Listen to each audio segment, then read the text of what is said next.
Merci beaucoup Pascal, merci les shifters de nous accueillir, donc la convention des entreprises pour le climat. On est ravis d'être là. On est 4 aujourd'hui, donc il y a Alexis, Laurence et puis Bertrand Rabatel qui va être, notre alumni du programme, qui va aussi, merci de passer du temps et de pouvoir répondre aux questions, sous une forme d'interview juste après une première présentation un peu du parcours, de ce que c'est que la CEC, de ce qu'on présente exactement dans le programme et puis à quoi peuvent s'attendre justement les participants et participantes. Et puis après, du coup, on ira voir un peu dans le détail, l'expérience de Bertrand qui est en cours dans un parcours justement, sur Alpes.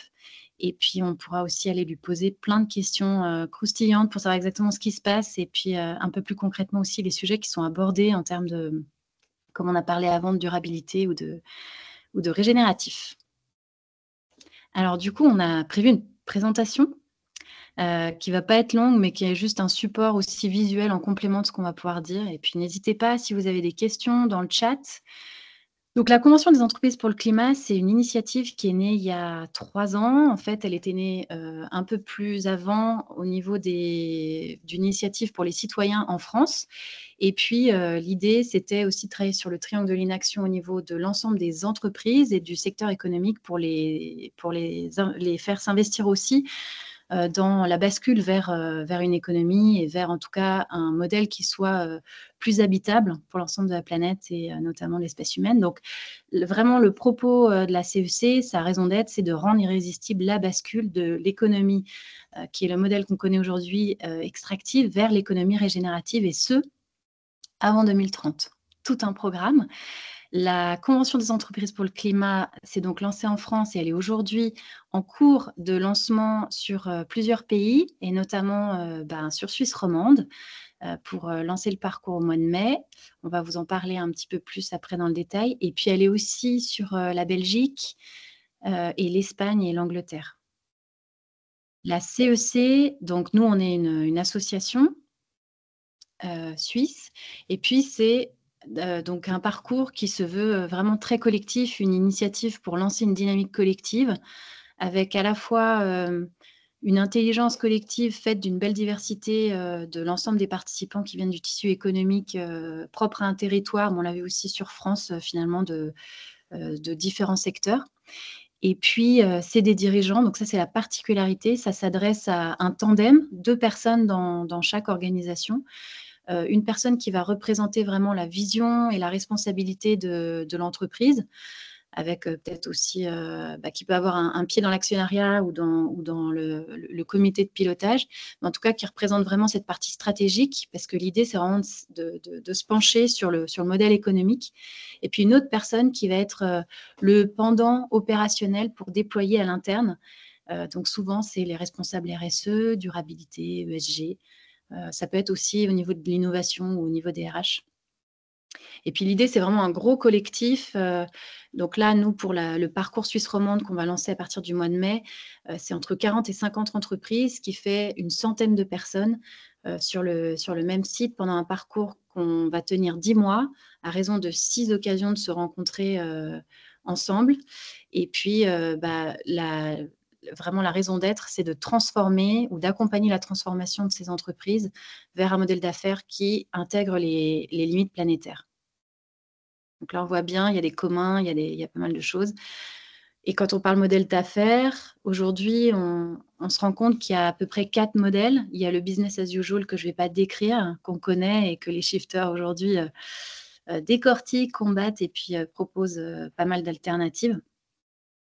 Donc c'est vraiment l'économie capitaliste, libérale, qui doit quand même se mettre en conformité, parce qu'il y a des exigences légales, néanmoins qui ne va pas aller, prendre des initiatives ou aller faire plus, sur le volet durabilité. Après, il y a le niveau de responsabilité, supérieur, on va dire, quand, la RSE, la durabilité ou peut-être le climat commence à faire partie un peu des principes de l'entreprise. Donc l'idée, c'est de commencer à réduire ses impacts négatifs. Donc il y a un bilan carbone, par exemple, on va commencer à regarder les ACV, comparer, on va se conformer, un peu plus qu'aux règles, on va viser les normes ISO, mais finalement, il va y avoir une direction RSE qui est limitée en termes de gouvernance et de pouvoir et en cela, en fait, ça ne va pas pouvoir être moteur non plus de la transformation du business. La troisième étape, ou la troisième niveau de maturité, c'est des entreprises qui sont, elles, plus contributives avec, vraiment cette fois une vision plus holistique de la performance qui va pas simplement, s'appuyer sur, des niveaux de rendement ou des niveaux de performance, volumiques, mais qui va avoir une ambition aussi de pouvoir contribuer à un autre niveau, dans la société, au niveau du territoire et puis, dont, la stratégie RSE va avoir plus de moyens aussi puisqu'elle va être ancrée dans la gouvernance ou dans le modèle économique et elle va être un poids, supplémentaire pour dépasser les obligations légales. Et tout ça, ça nous amène à nous dire qu'on reste dans tous ces modèles, finalement, dans un modèle économique qui s'attelle à réduire l'impact sur la biodiversité, sur les ressources, mais pas forcément à régénérer et à l'encourager.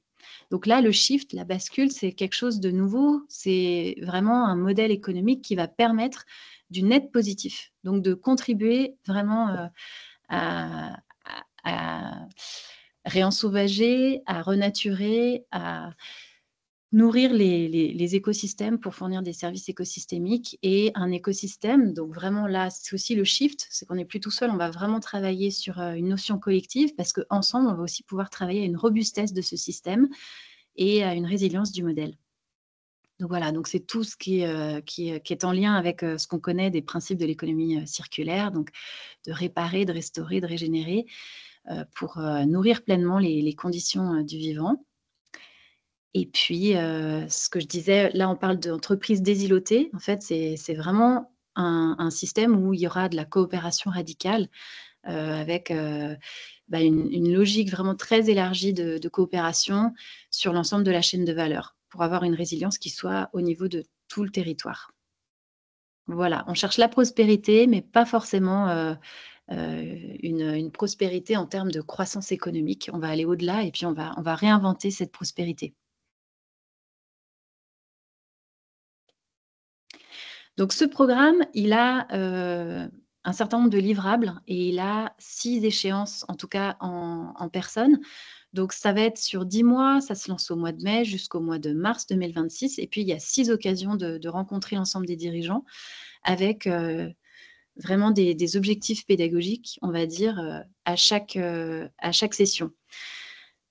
Donc la 1re session, elle va se focaliser vraiment sur le diagnostic, du business model. Donc vraiment bien comprendre l'ensemble des enjeux. Puis on a compris qu'on va aller au-delà du climat, mais vraiment sur les limites planétaires. Donc on va aller aussi, à la rencontre aussi des enjeux et de ce que ça veut dire en matière de biodiversité, de stress hydrique, voilà, de l'ensemble, finalement des limites, planétaires qui sont déjà franchies ou, qui sont, aujourd'hui à risque. Et puis comment s'inscrit le business model de l'organisation, dans ce cadre-là. La session suivante, on va, pousser les organisations à s'interroger sur une question générative et c'est ce qui va être le début de leur parcours aussi pour pouvoir envisager une feuille de route qui les aide à se transformer, vers un nouveau modèle d'affaires et qui va pouvoir, les aider aussi à travailler sur la planification, sur des vrais leviers de redirection, et puis, de travailler aussi sur, des outils de mesure, des KPIs, vraiment pour, comprendre l'impact et ensuite déterminer les plans d'action pour mettre ça en place. Le dernier, c'est vraiment la feuille de route qui va, accompagner en fait l'organisation vers sa transformation pour 2030. Et pour, nous accompagner dans ce programme, en fait, on fait appel à des experts. Donc sur chaque session, en fait, les dirigeants ont l'opportunité d'aller rencontrer des experts que vous connaissez, déjà et puis, on construit aussi un programme avec des experts locaux, des experts suisses qui vont apporter aussi une valeur ajoutée et puis une compréhension, avec la focale Elbet et l'idée c'est que, on ait ces scientifiques qui soient, glaciologues, qui soient économistes, qui soient juristes aussi, pour vraiment comprendre tous les paramètres, liés aux enjeux aujourd'hui environnementaux, mais aussi, aux risques de transition et aux risques, physiques auxquels doivent faire, face les entreprises et auxquels elles doivent se confronter, mais aussi, dépasser pour pouvoir être sûres qu'elles soient encore en place dans 20 ans. Donc il y a vraiment un risque et là l'idée c'est de les accompagner parce que de toute façon il n'y a pas d'autre nécessité que de se transformer.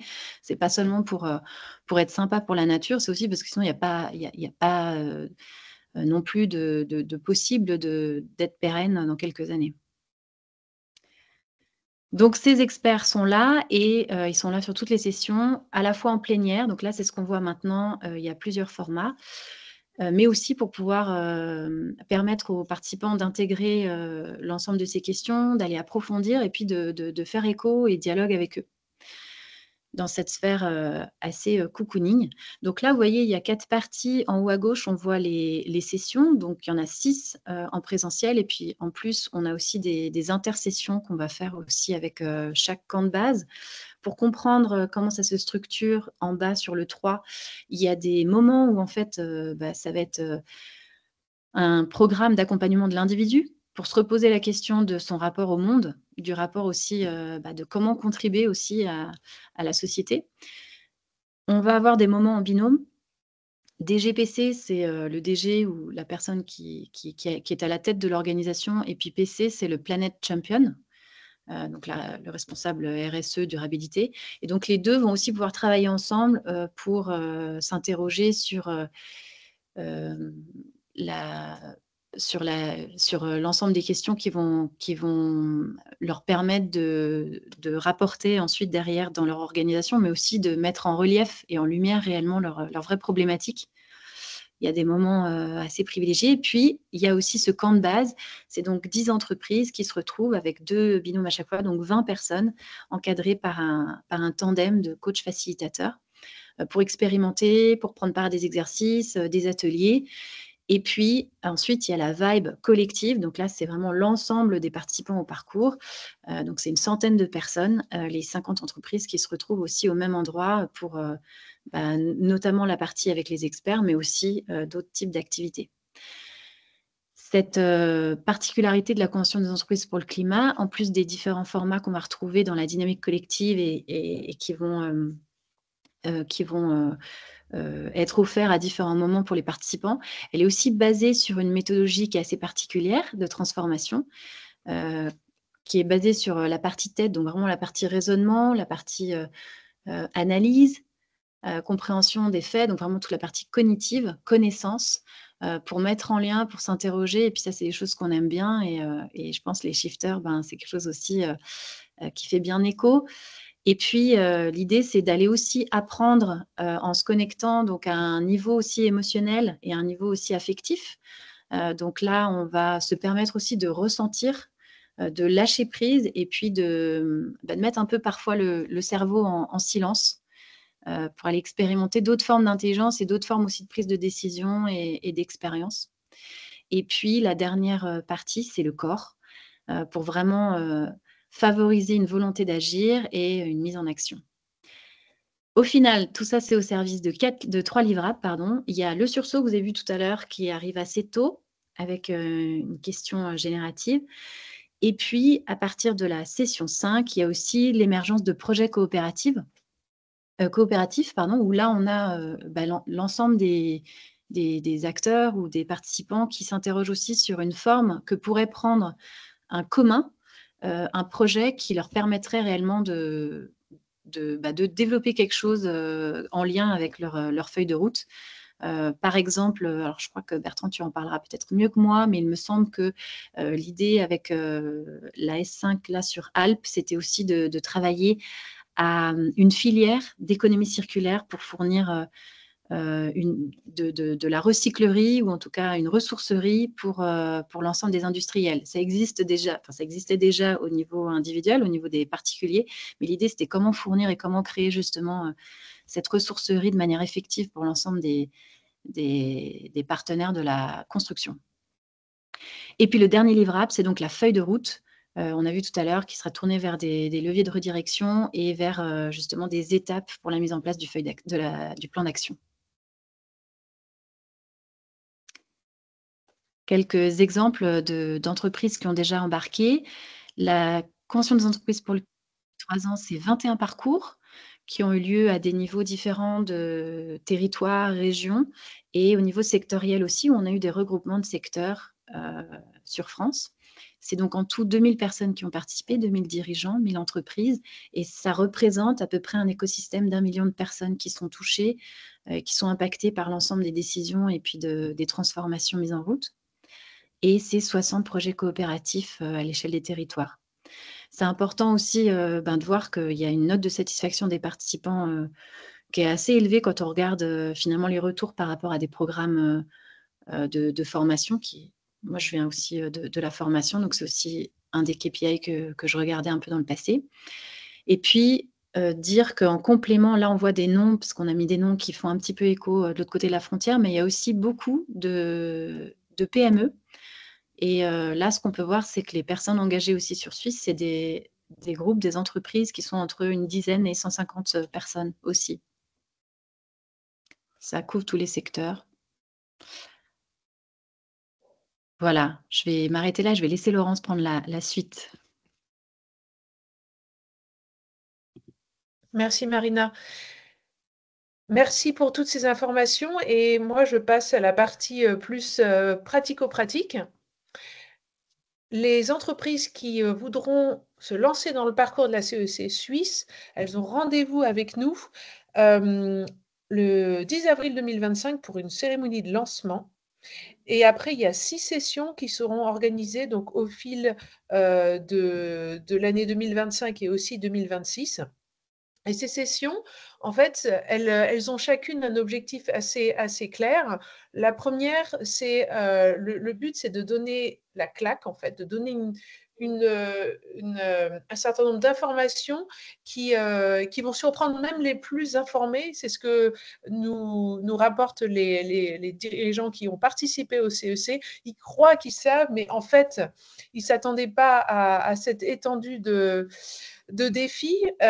Donc cette session, elle est vraiment là pour faire vivre aux participants un processus en U, dont vous avez sans doute entendu parler. Et ensuite, la session 2, là, c'est vraiment pour questionner la raison d'être de l'entreprise. Comment on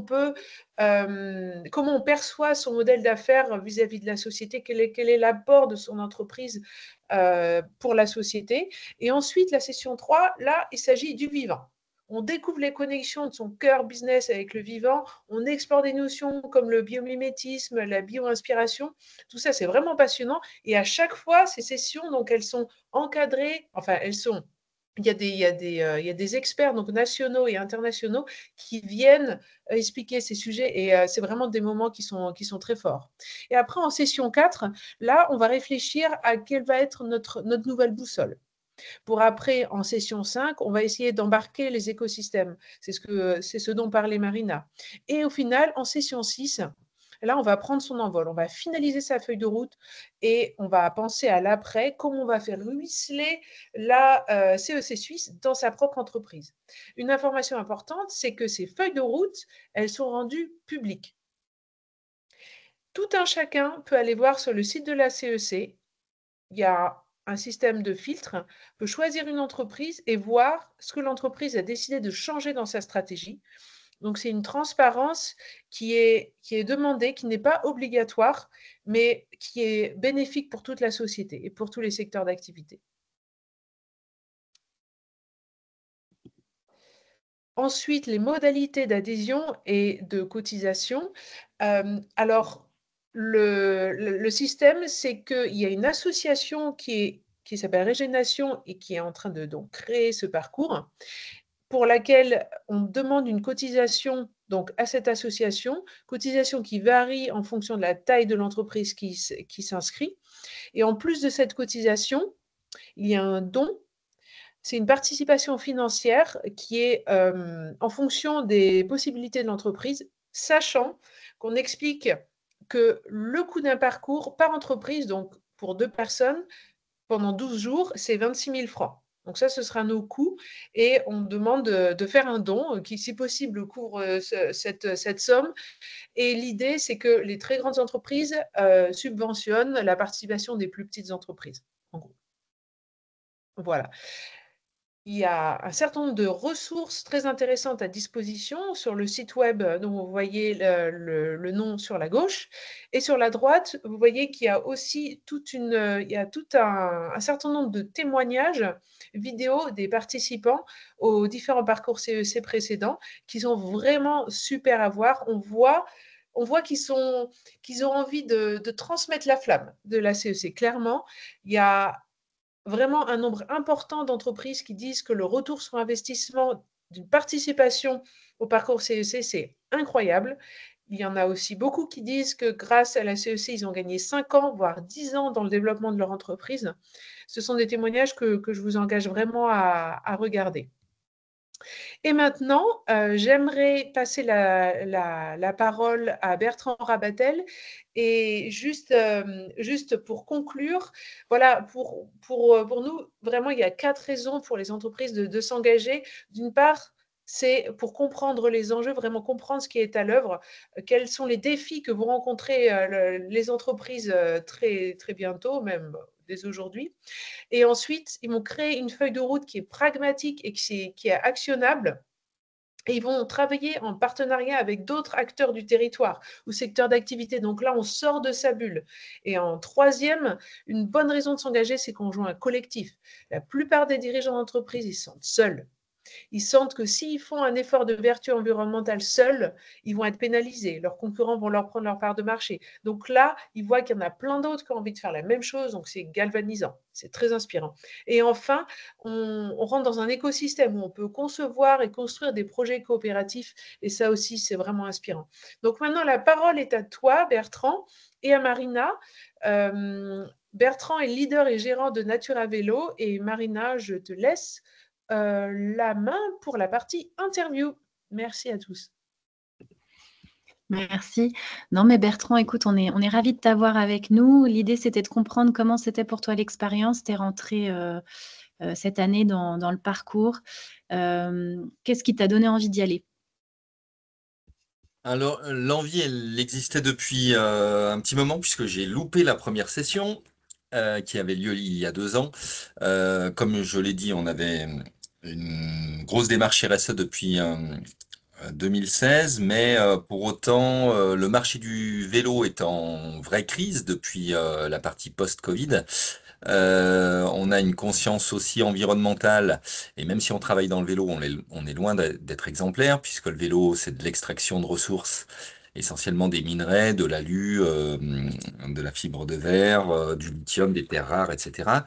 Donc bien que ce soit mieux qu'une voiture électrique ou une voiture thermique, c'est quand même sur un modèle linéaire et extractif. Pour en sortir, euh, on a beau avoir la volonté, on n'a ni la méthode, ou on n'avait ni la méthode, ni la motivation. Donc en fait, l'énorme point fort de la CEC, c'est que c'est un accélérateur de changement qui est assez fort. D'une part parce qu'il y a le collectif qui bouge, d'autre part parce qu'il y a les COFA, donc les coachs facilitatrices ou facilitateurs qui nous challenge sur la rédaction de nos feuilles de route. Et puis ensuite, il y a la publication, comme ça a été dit, de notre feuille de route qui est publique, plus le timing des séminaires qui reviennent tous les 2 mois à peu près, où on se retrouve 2 jours. Il faut avoir avancé. Alors, c'est pas un travail monumental entre les sessions, néanmoins, il faut avoir avancé. Et du coup, voilà, c'est le côté booster qui est très très intéressant. Trop chouette. Et justement, tu as parlé des timings, donc c'est quand même 12 jours de ton temps sur une année. On entend parfois une objection que bah, voilà, les dirigeants ont du mal à se libérer. Comment c'était pour toi cet investissement et ce frein peut-être? Alors, c'est 12 jours pour 2 personnes en plus. En tant que dirigeant, et en l'occurrence mon Planet Champion est également associé de l'entreprise, euh, bien sûr que bah, c'est un temps en plus à bloquer dès le début. On n'a pas le droit d'être absent, ce qui fait que du coup l'ensemble des dirigeants sont présents, ce qui est plutôt chouette, avec des dirigeants d'entreprises très très variés. Dans mon camp de base, puisqu'on se connaît surtout dans le camp de base des 10 entreprises, hein, on fait pas mal de choses ensemble sur les séminaires. Donc je suis avec des banques de niveau très important, avec des plus petites entreprises plutôt de l'ordre de la TPE, et c'est extrêmement nourrissant on a un cadre qui nous permet de nous challenger dans un cadre bienveillant, mais qui quand même nous impose de bousculer un petit peu les collègues. Ça fait que des personnes avec des expériences très importantes à l'international ou dans des compétences très fortes vont challenger des petits, et des petits vont challenger un directeur général d'établissement bancaire national. Donc, on se retrouve vraiment dans l'idée d'être présent parce qu'il n'y a pas grand monde d'extérieur qui a l'occasion de venir nous challenger. Donc, c'est un temps qui est complètement mis à profit. Et bien sûr, par les experts que l'on rencontre. Il y a eu une liste qui a été affichée. Il y en a certains que j'aurais aimé voir, mais il y en a toute une autre liste que j'ai vue et dont je suis... dont j'ai vraiment bu les paroles, notamment des biologistes, etc., des économistes. C'était vraiment très intéressant. Et vu que les entreprises d'aujourd'hui ont nécessité de changer un minimum leur modèle économique, je dis un minimum, ça peut être un maximum, de toute façon, c'est une question de dirigeant. Et donc, c'est bien de son rôle d'être présent et de réfléchir il reste la tête dans le guidon, c'est une bonne expression pour moi, dans son entreprise. Hein, le pilotage, c'est regarder ce qui se passe à l'extérieur, et c'est pas regarder les KPI qui sont présents dans l'entreprise. Donc, c'est bien son rôle d'aller à l'extérieur et de se confronter. Trop chouette, merci. Bah, ça devient, plutôt concret. C'est aussi intéressant, je trouve, tu parles de cette exigence finalement. Comment tu l'as vécu, toi, le travail entre pairs et notamment avec, ton binôme? Et qu'est-ce que tu vois comme changement, comme impact, comme exigence aussi après au niveau interne directement pour Nature à vélo? Alors, j'ai un petit regret on n'a pas suffisamment de temps de travailler entre les sessions. Malheureusement, on est dans une période où on se fait pas mal secouer. Ça mérite de sanctuariser des moments où on travaille en binôme. Vu qu'on est tous les deux associés, on est un petit peu sur différentes missions et pas toujours à côté. Par contre, quand on est ensemble sur les séminaires, là, c'est très intéressant. Étant donné le nombre d'experts ou d'expertes, on a parfois des moments où il y a des choses en parallèle. Donc, on est chacun sur un atelier. Et donc, c'est très intéressant de pouvoir aller s'enrichir et de ne pas voir la même chose pour justement se le partager ensuite et travailler ensuite. Néanmoins, on a travaillé notre feuille de route de manière collective, évidemment. Et ensuite, le challenge, c'est d'aller la partager avec l'ensemble de l'équipe. Alors, chez nous, c'est 21 collaborateurs et collaboratrices. C'est pas quelque chose de facile d'embarquer les équipes, notamment quand on est parfois dans une situation financière délicate, ce qui est notre cas. Pour eux ou pour elles, ça peut paraître ne pas être la priorité du tout. Et donc là, on raisonne sur du moyen long terme. Hein. La feuille de route, on commence par le cap à 10 ans, donc c'est Nature à vélo qu'on construit sur 2035. Et si on le fait pas aujourd'hui ni l'année prochaine, bah, en fait, on va jamais réfléchir à changer son modèle. Donc, il faut bien le faire. C'est un autre objectif que de travailler le court terme. Ça se fait sur un autre moment. Là, on est vraiment sur du moyen long terme. Et la CEC apporte depuis cette année notamment pas mal de solutions pour embarquer les équipes. Il y a des embarquements qui se font où on peut envoyer des collaboratrices et des collaborateurs sur un format un peu condensé de 3 jours, tout le temps avec la méthodo et avec quelques experts. Donc c'est intéressant et globalement c'est assez bien compris par les collègues. Merci. Et puis, j'ai bien aimé aussi tout à l'heure, tu nous rappelais qu'en fait, il y avait, justement cette ouverture vers l'extérieur, hein, qui était un peu aussi ce que devaient porter, les dirigeants. Et du coup, l'idée, c'est de comprendre un peu si la CEC t'a permis d'aller rencontrer, bah, tu parlais du territoire, des autres acteurs pour être challengés en intelligence collective à la fois sur le contenu, sur votre feuille de route. Mais est-ce que vous avez aussi eu l'occasion de réfléchir, ou de vous pencher sur, bah, notamment votre chaîne de valeur et l'ensemble des fournisseurs et puis des acteurs qui font partie aussi de ces réflexions pour aller justement vers une économie plus régénérative. Tu nous en as parlé tout à l'heure, hein, les vélos, c'est beaucoup d'extraction, c'est beaucoup de matière, c'est pas encore tout à fait circulaire. Donc, est-ce que c'est quelque chose que vous envisagez d'intégrer votre chaîne de valeur? Et si oui, comment? Ou avec le territoire, est-ce que ça s'est fait avec la CEC ou pas? Eh bien, sur le modèle d'avant Business as usual, on connaissait toute notre chaîne de valeur et suite à un bilan carbone que l'on a fait, on avait vraiment envie de réduire notre empreinte. Ça, en plus là, on n'est qu'avec des shifters et shifteuses. Vous connaissez très bien la question du carbone.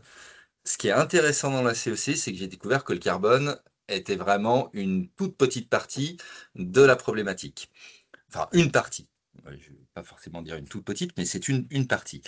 Et je ne m'y attendais pas. J'étais bien informé sur quand même beaucoup de choses, beaucoup de problématiques environnementales, les limites planétaires, je connaissais néanmoins.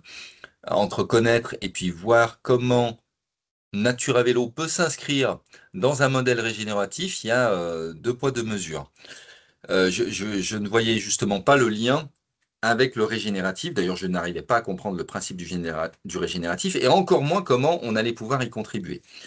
Ce qui s'est passé, c'est que le- on a cheminé avec une vraie progression. On est allé sur la biodiversité, on est allé sur l'économie de la fonctionnalité, l'éco-circularité. On va, je crois que c'est à la session 4, ça a été montré sur tout un séminaire sur le vivant, pour arriver sur finalement trouver des leviers de redirection à visée régénérative qui nous obligent, notamment dans notre cas où on a peu d'actions, on fait du négoce essentiellement et du service, mais sur des produits. Et, et donc, on a peu d'interaction avec le vivant, enfin, voilà, moins que d'autres en tout cas, et ça nous oblige à des coopérations. Et donc, dans tout ce que j'ai appris avec les intervenants, notamment un biologiste qui s'appelle Olivier Amand, que je vous conseille vraiment de regarder sur différentes vidéos si vous ne le connaissez pas.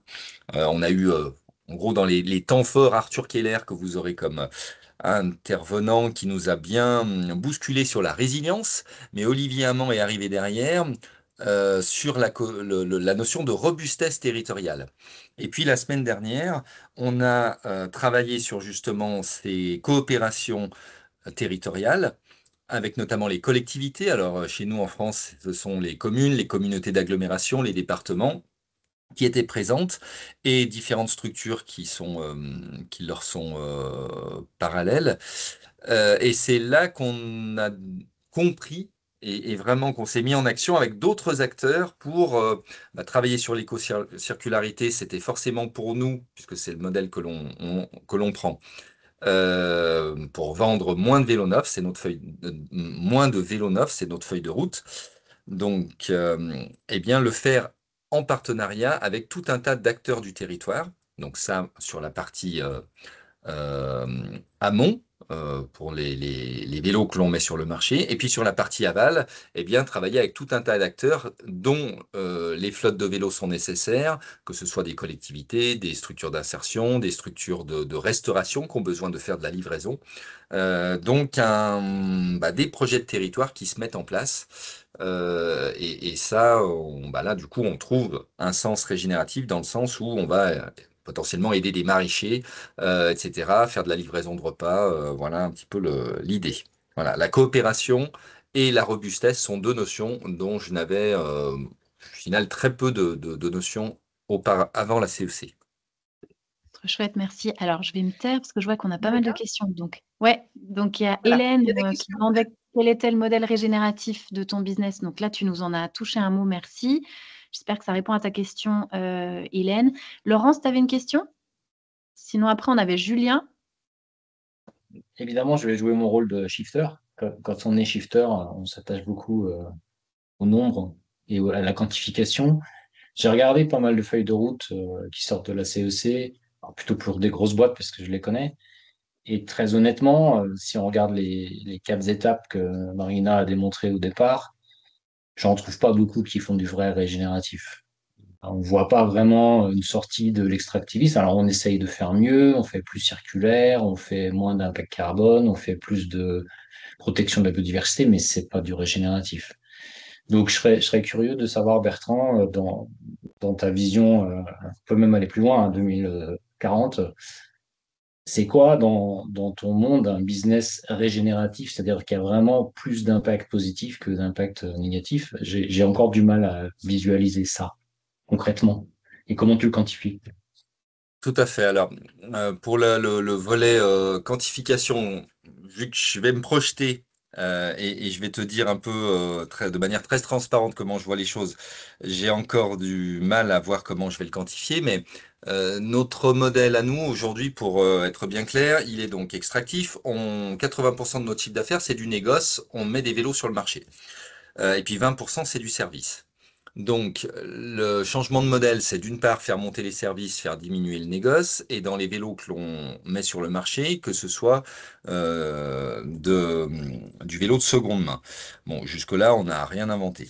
La question du régénératif, elle était très complexe pour nous à imaginer. Et pas vraiment à notre main, j'ai envie de dire, puisqu'on a peu de liens avec le vivant, enfin peu, bien moins que d'autres personnes qui vont avoir du foncier, des activités, je pense à notamment de gros opérateurs de stations de montagne qui gèrent des hectares de domaines skiables. Ou des structures qui sont plutôt dans l'alimentation. Donc la vision régénérative que l'on a, c'est de travailler beaucoup moins sur la partie négoce et biens, beaucoup plus sur le service, sur l'éducation à l'environnement d'un côté, puisqu'on fait énormément d'actions de formation, et sur travailler en coopération, c'est-à-dire nous on fournit des solutions de livraison, des solutions de mobilité, mais qui peuvent servir à déplacer les humains ou les biens, notamment sur les besoins indispensables à la vie. Alors, je crois que ça s'appelle les services indispensables à la vie. C'est dans la conférence d'Arthur Keller, dont bah, forcément on a l'alimentation, la santé. C'est pour ça que je disais, aujourd'hui, j'imagine, et donc je vais me projeter sur 2035, travailler beaucoup plus sur l'alimentation de notre équipe de 20 personnes, et travailler dans le fait que les, les services que l'on peut fournir, les fournir à destination d'entreprises à visée régénérative, c'est-à-dire maraîchage, alimentation, agriculture, protection de la biodiversité, et donc un exemple que j'ai commencé à travailler avec le territoire sur lequel on est et avec quelques entreprises, c'est monter une coopération. On a eu des explications de montage juridiques, on va dire. Monter une structure plutôt foncière pour acquérir du terrain sur lequel on propose du maraîchage. Alors, pas Nature à vélo directement, mais l'entreprise participe sous un format de prise de part sociale qui permet de financer une entreprise qui fait le maraîchage, une autre ou la même entreprise qui transforme la nourriture en repas. Ces repas sont ensuite acheminés sur différentes entreprises. Donc forcément, la nourriture peut être bio, végétarienne, etc. Donc acheminée en vélo cargo, en l'occurrence. Les entreprises comme la nôtre, alors on fait d'une part la fourniture de livraison, mais aussi on a un nombre de salariés, on en a que 20 bien sûr, mais à qui on peut fournir, au lieu de leur fournir des tickets restaurants, eh bien ce sont des paniers repas qui sont fournis, et ces mêmes salariés peuvent du coup, un peu sur le principe du NAMAP que vous devez peut-être avoir en Suisse, eh bien récupérer aussi du légume ou du fruit lors des livraisons. Voilà, donc c'est un peu le type de projet, c'est-à-dire sortir un peu, aujourd'hui il y a des millions de vélos sur le territoire français ou suisse, donc on n'a pas forcément besoin d'en amener toujours des nouveaux, en tout cas nous, on ne veut pas y contribuer, et donc utiliser les vélos existants, bien entendu les réparer, pour à destination de missions qui sont indispensables à la vie et si possible régénératives, donc avec de la plantation, du vivant en numéro un dans son activité. Voilà, je ne sais pas si ça répond un peu à ta question. Ouais, bon, on pourrait en parler 4 heures, mais juste pour moi, hein, le- la notion de régénératif, c'est vraiment je vais stocker du carbone, je vais régénérer un écosystème qui est abîmé, je vais dépolluer un sol, je vais travailler sur le flux d'écoulement d'eau, etc.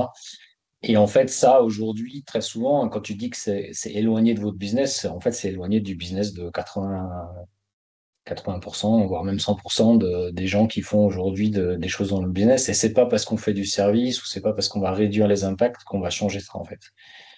Et je pense que dans la logique d'un programme comme ça, euh, il faudrait vraiment qu'il y ait des indicateurs sur cette partie régénération directement pour s'obliger en fait à mesurer ça. Parce que il y en a beaucoup des programmes et celui-là, il a cette spécificité, c'est qu'il va très loin je pense, dans le questionnement et puis dans la remise en question. Euh, mais honnêtement, je pense qu'un des risques de la CEC pour moi, de l'extérieur, je ne fais pas partie du programme, c'est qu'à la fin, ça va devenir du greenwashing parce qu'on aura 500 entreprises qui auront fait le parcours et il y en aura deux qui auront fait du régénératif. Et donc, en tout cas, pour la nouvelle approche en Suisse, là, c'est vraiment quelque chose, je pense qu'il faut creuser. C'est comment on se prouve à nous-mêmes qu'on fait vraiment du régénératif et pas de la réduction d'impact. Parce qu'en fait, c'est ce qu'on fait aujourd'hui, malheureusement. Je laisse les autres parler, désolé. Merci Julien, trop bien. Je vois que Vincent, tu avais la main levée aussi. Oui, merci. Oui, je me posais une question. Quand vous avez présenté les entreprises qui ont participé au précédent parcours CEC, donc vous avez expliqué qu'il y avait pas mal de PME, mais on avait aussi des grands noms de très grandes entreprises. Je me demandais, les personnes qui ont participé précisément dans ces très grandes entreprises, quel type de poste ils ont? Est-ce qu'il s'agit de responsables RSE, enfin de gens qui sont quelque part déjà éduqués et convaincus et qui n'ont pas forcément la capacité à vraiment faire bouger les lignes, à vraiment changer les business models? Ou est-ce que c'est à l'inverse des gens comme responsables des opérations ou dirigeants, enfin vraiment au niveau des boards, qui eux ont peut-être plus d'influence aujourd'hui que certains qui seraient cantonnés entre guillemets au département ESG? Ou est-ce que c'est un peu de tout, quoi, peut-être? Alors, je vais peut-être répondre parce que en voyant les, nous, on est à peu près 70 sur la CEC Alpes. Il y a dans les DG, ce sont vraiment des dirigeants, PDG, gérants, gérantes. Sur les très gros groupes, je pense notamment à la banque, c'est le directeur marketing qui est au board de la banque. Euh, les Planet Champions qui les accompagnent, alors là, c'est très très varié. Ça peut être soit un deuxième associé, il y a des responsables RSE, bien sûr, il y a des ingés, en gros, c'est souvent une personne qui là va un peu plus faire le boulot,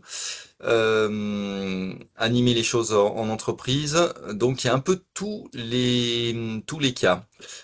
Et pour répondre à est-ce qu'ils sont tous déjà sensibilisés? Non.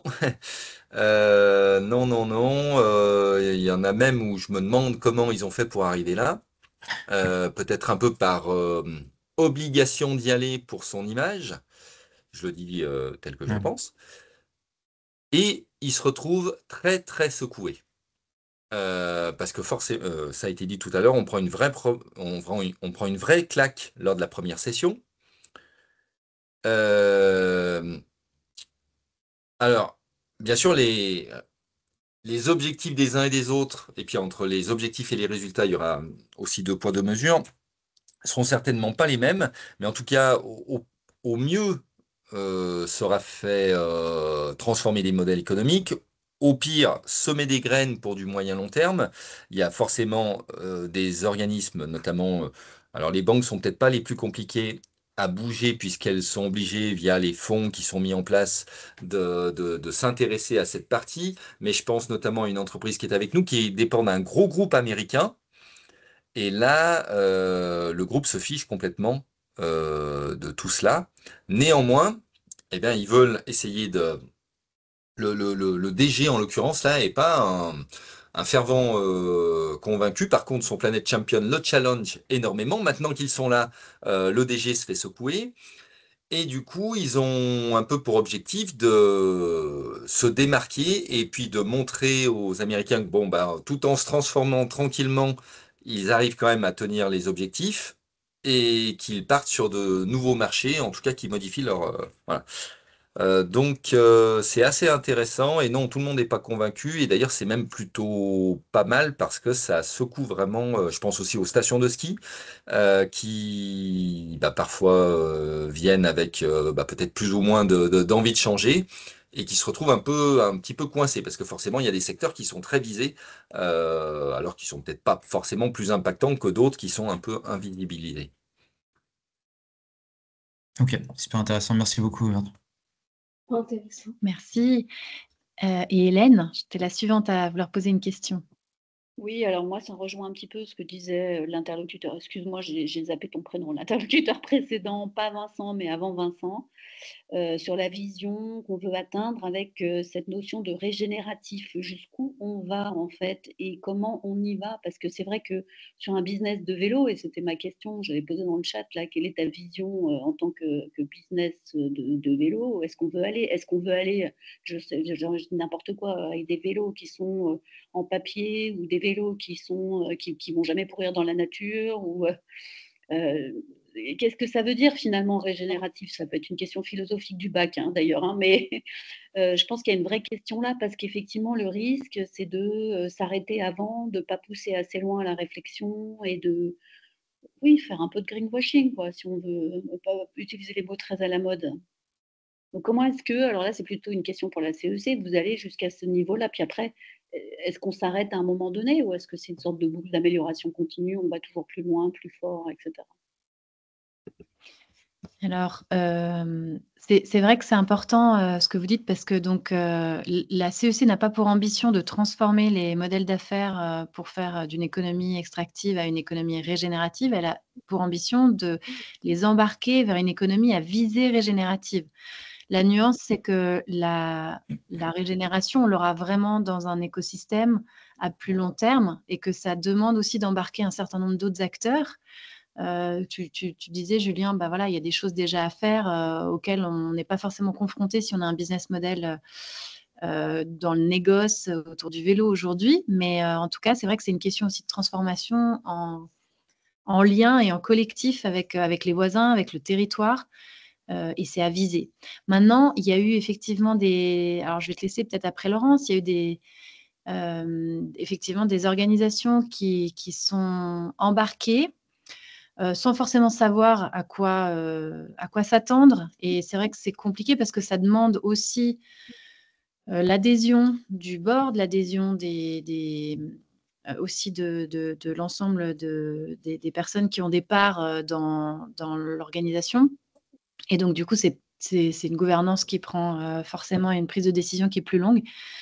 Donc, c'est vrai que ça peut être vu comme du greenwashing. Néanmoins, franchement, les gens qui font la Convention des entreprises pour le climat, ils savent quand même qu'il y a un risque, c'est dangereux, on risque d'être exposé. Donc, ils le font pas pour... Enfin, aujourd'hui, il n'y a pas d'obligation légale de faire la CEC. Donc, les gens qui le font, ils ont quand même une intention de vouloir s'engager dans quelque chose de transformant. Maintenant, c'est vrai qu'ils n'y sont pas arrivés en quelques mois et certains, ça prend du temps. On a aujourd'hui des témoignages de personnes qui ont participé à la toute première CEC qui nous racontaient que, je pense notamment à Raymond, qui est une entreprise qui a 150 ans, qui s'est transformée déjà 3-4 fois, qui est partie dans le textile, c'était les boutons pression, et aujourd'hui, elle a traversé des transformations pour aller dans le secteur automobile qui est ultra exigeant. Et là, elle est en train d'aller justement pour la visée régénérative dans l'aménagement urbain et dans la rénovation immobilière au niveau des tissus, etc. Donc, il y a plein de choses, mais c'est vrai que c'est pas forcément concret. Et Julien, tu parlais de chiffres tout à l'heure. Aujourd'hui, c'est pas ce qu'on recherche à la CEC, quoi. On va pas. Ouais. Laurent, je Mais, te laisse. mais on est très content quand on a des chiffres à donner. Donc, juste pour terminer, vous connaissez peut-être la marque Outdoor Picture Organic Clothing, qui sont assez pionniers dans leur domaine. Enfin, c'est un peu le même principe que l'entreprise Patagonia. Et donc, Picture a fait la CEC l'année dernière.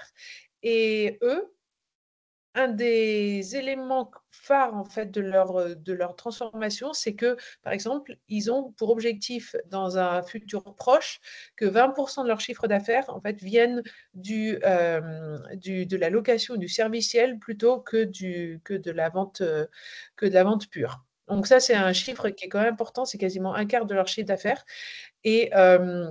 Et en effet, voilà, c'est un des exemples qu'on a de chiffres, d'objectifs concrets pour les entreprises.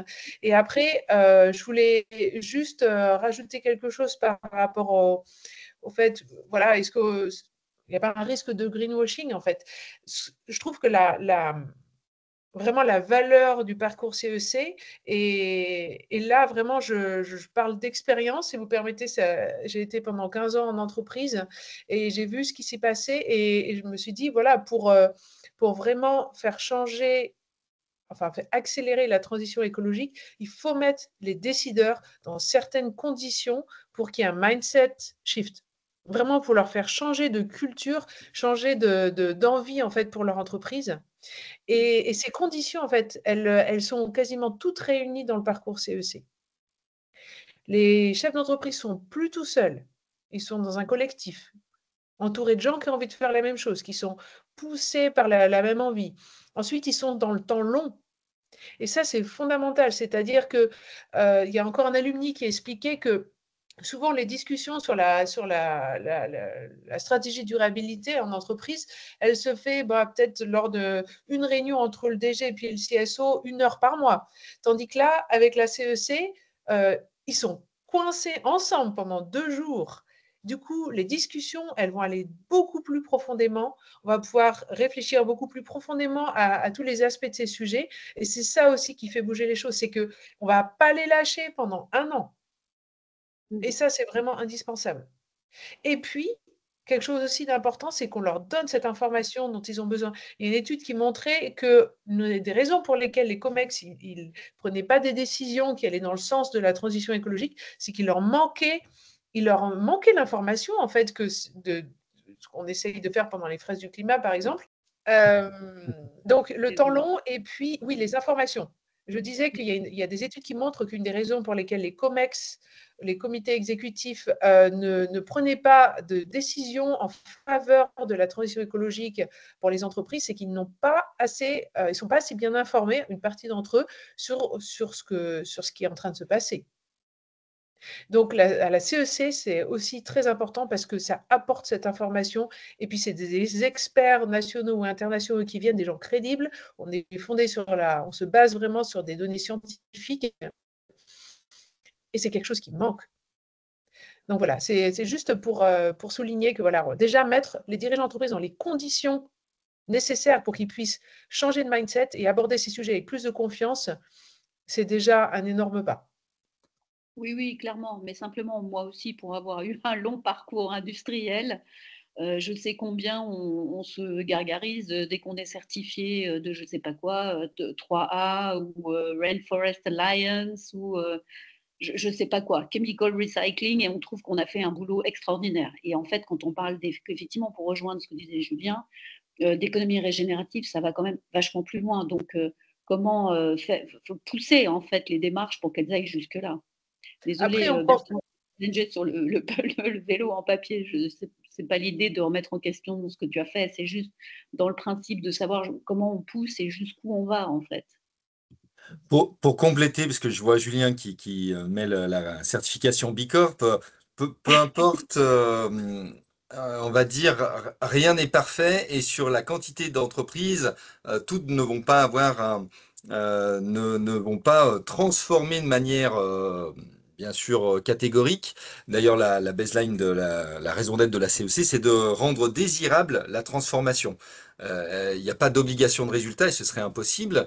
J'ai dit que l'embarquement des équipes était très, très important. L'embarquement des COMEX, des CODIR, des associés serait encore plus important puisque c'est bien au niveau de la gouvernance. D'ailleurs, on est énormément challengé sur la gouvernance et sur le partage. Ok, pour Bicorp. Et sur le partage de la gouvernance de la valeur de l'entreprise. Donc, on a d'ailleurs des entreprises là dans mon camp de base, deux qui ont transformé leur modèle de gouvernance pendant le parcours. C'était très marrant de les suivre. Et donc, il n'y a pas d'obligation de résultat. Et en même temps, attention, on nous demande de travailler notre modèle économique. Et dans la question que j'entendais tout à l'heure de résultats et de faire du régénératif, de planter des arbres, etc., on nous pousse surtout pas à faire de la compensation. On nous pousse à modifier notre modèle économique. Donc, Natura Vélo, on fournit des services de mobilité. C'est pas en plantant des arbres ou en finançant de la biodiversité, ce qui est très très bien, hein, mais c'est pas vers cela qu'on nous amène. Ça, il y a des entreprises qui le font déjà très bien et qui ne continuent d'être sur un modèle extractif et linéaire.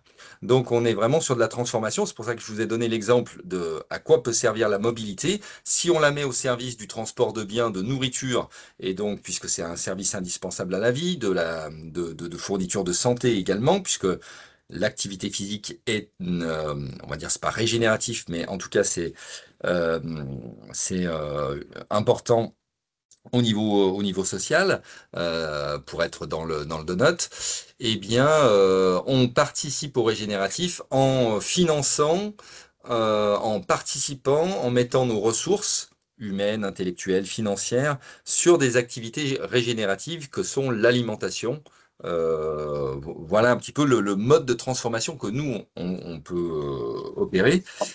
Bien sûr, c'est ultra dur de faire du régénératif pour certaines personnes. Je vous ai expliqué mon casse-tête et depuis peu, j'arrive à voir des solutions qui ne fonctionnent qu'avec de la coopération.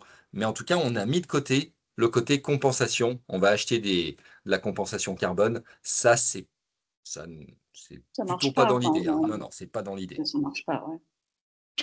Et merci. Et je Merci. vois qu'il y a aussi Julien Veiller. Tu dis que toi aussi, tu disais que c'était assez difficile et donc l'utilisation du terme régénératif est quand même à utiliser avec précaution, puisque justement tu connais le secteur de l'agriculture. Je parle parce que apparemment tu n'as pas ton micro qui marche. Et que du coup, ça s'y prête très bien, mais c'est quand même difficile d'y parvenir, même si heureusement des pistes. Et voilà, et donc le risque, tu dis, c'est la perte de sens des mots. Oui, donc c'est bien, à visée régénérative et puis justement, par rapport à ça, c'est très intéressant. Il y a, un parcours, agro qui a été lancé, justement, de la CEC. Donc moi, je vais suivre aussi avec grand intérêt, justement, les contenus et puis aussi, les résultats et l'impact de ce parcours, très sectoriel, très spécifique pour le régénératif. Et Extra. juste parce que ça me traverse l'esprit et je ne peux pas garder pour moi toute seule.